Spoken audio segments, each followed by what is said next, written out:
Today I'm working on my 1999 Chevy Suburban 4-wheel drive with the Vortec 5.7 liter engine. I'll be working on the transmission today. First thing I'll be doing is dropping the transmission pan. The reason for the work today is because I've had a check engine light come on telling me I have a malfunction with shift solenoid A.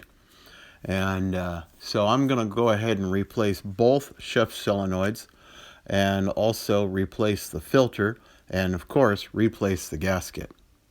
At this point here I have some of the bolts removed. The front end of the pan is tipped down a little bit, and it is allowing some of the fluid to leak out into my catch pan that I have underneath here. So as I continue to remove every bolt, working my way towards the back, it continues to allow the front of the pan to dip and more of the fluid to drain out. Here I have all the bolts already removed. The pan is at a really steep angle. It's let a lot of the fluid drain out. You can actually see the filter right there. And now I'll just let this continue to drain out a little bit and gently work it to the point where I can remove the pan from the transmission completely. I did run into an issue. Not a big one, but just something that needed a pry bar. So I went and got my pry bar, put it on the top of the exhaust pipe that goes across here, and used the frame to get yourself a nice long pry bar so you have a good amount of torque. And then just used my knee to push up and bend this down till I had just enough clearance to clear this back area right here. Those two, the solenoids, and there we go. So in the back end of the transmission, that's the direction of the engine. So on the back end of the transmission, right over my cross piece of the exhaust pipe, is shift solenoid A and B. Using a really small pair of needle nose pliers, I was able to get the clip off. I apologize that it went out of screen at the time that it did that. You can see there the needle nose pliers I used have a bent tip, so it makes it really easy to hold and grip and just kind of pull the thing off. And what I'm reaching up and grabbing a hold of there is the little spring clip that holds the solenoid into the transmission. It's really easy to pop out. I popped that one out and landed it right into the oil pan right there. And pulling it out, you see a little more fluid drips, and really easy. That comes right out, and the new one goes right in. That same spring clip goes in, holds it in place. You reconnect the electronics, and that one solenoid is done and replaced. Yep, I just felt it kind of pop in place. And I'll do that with this other one. And put those little spring clips back in. Put these back on. And then go to replace the filter that was right here. You can see it goes right up there. We'll get to that in a second. Okay, I got the new solenoids in. Got them reclipped. I did pull this wiring harness down a little bit. It's just clipped into place. Not bolted. It literally slide clips. It's just plastic. Keeps all the wires in place. I pulled it down a little because this crosses over where that little clip was. Interesting thing, when I pulled that clip out, this shot out into my hand, thankfully, and a little almost piston looking thing on the inside of the transmission came out a ways. Push that back in, push this in. It was really easy to use hand pressure, and then my other hand put the clip in, and now everything's back steady in place. If you're just doing a pan, dropping a pan for the first time also, make sure you look on the inside and check out this little magnet thing they got here. Make sure you get all that stuff off, because wow.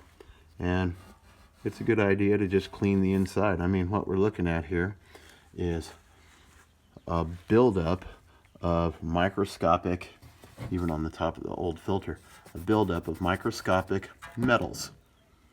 You know, it's all rubbing together. So take your time, clean it, use a good cleaner, and there we go, and get that. Basically, put it back together like it's brand new.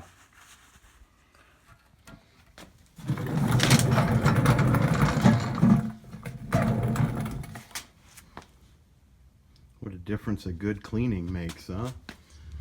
Okay, we're looking underneath the transmission here, and our filter will go right there. I'm just going to use it. There. I felt that snug into place. All right. I just had a moment of sheer terror.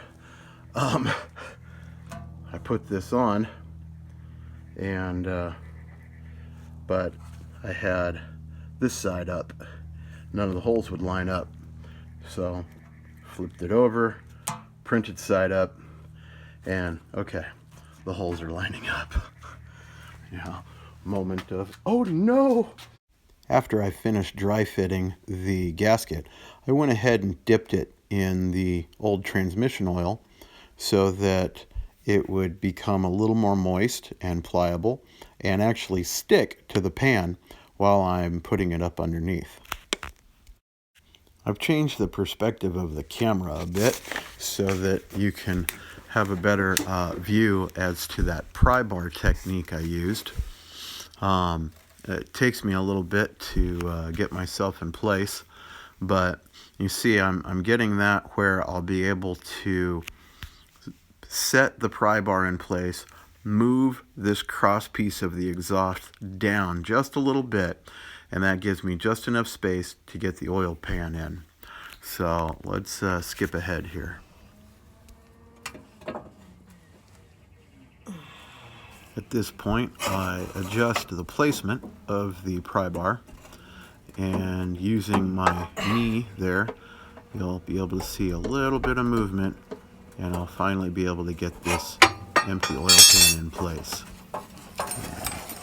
That should do it right there. After a little bit of finagling, fiddling, moving, tweaking, I wound up being able to keep the gasket in place on top of the pan and kind of dry fitting, lining up all the holes there. So we'll go ahead and skip ahead to where I'm starting to put some bolts in. I used a little dental pick that I had to line up the gasket, the holes, and get everything just perfect. And brought the bolts back under with me, and using the dental pick and getting everything in place, I'm able to line up the bolts. And it's a slow process, but you want to make sure you get it right. You don't want any cross threading on the bolts. You want to do everything by hand and just be willing to take your time. So at this point, you'll see that I'm just putting in bolts. There's quite a number of bolts to put in. So we're going to go ahead and skip through this and move to the next stage.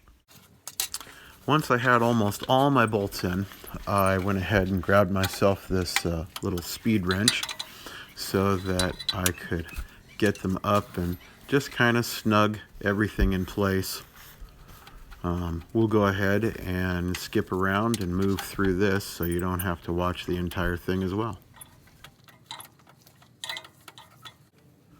At this point, I started moving on to torque wrenches, Actually, this one is a torque wrench, but I don't really use it as a torque wrench because the back end's broken.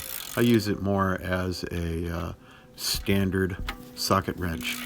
But I'll show you. I have two different torque wrenches. Here's one of them.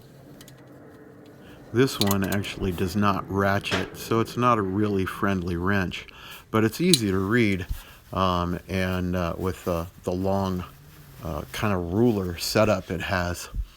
But turns out it's not as accurate as the second wrench that I'll use.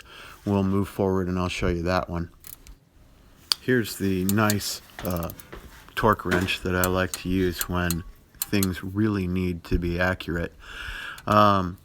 According to my research, it shows that you need about 9 foot-pounds of pressure to keep your pan on. So I've set this appropriately, and one of the things I've seen people use torque wrenches before, they'll hit the click, which you're probably hearing here, and then they'll like push a little further.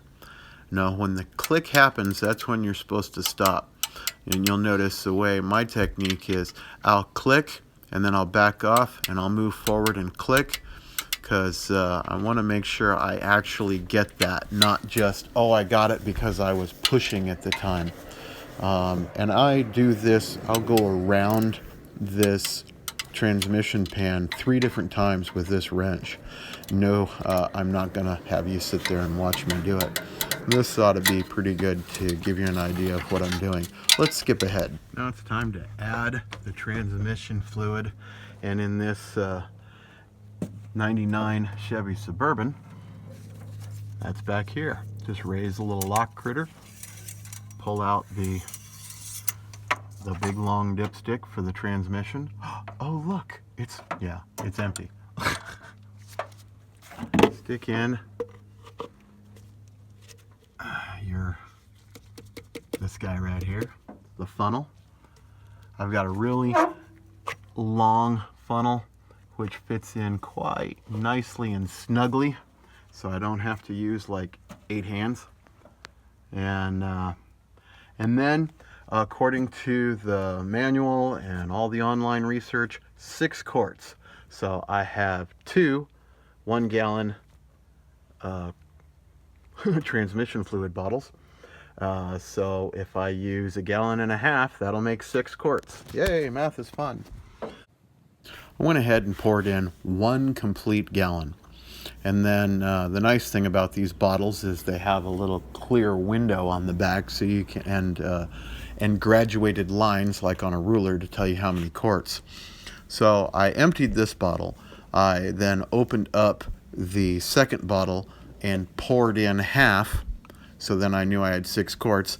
I came back and poured that one in.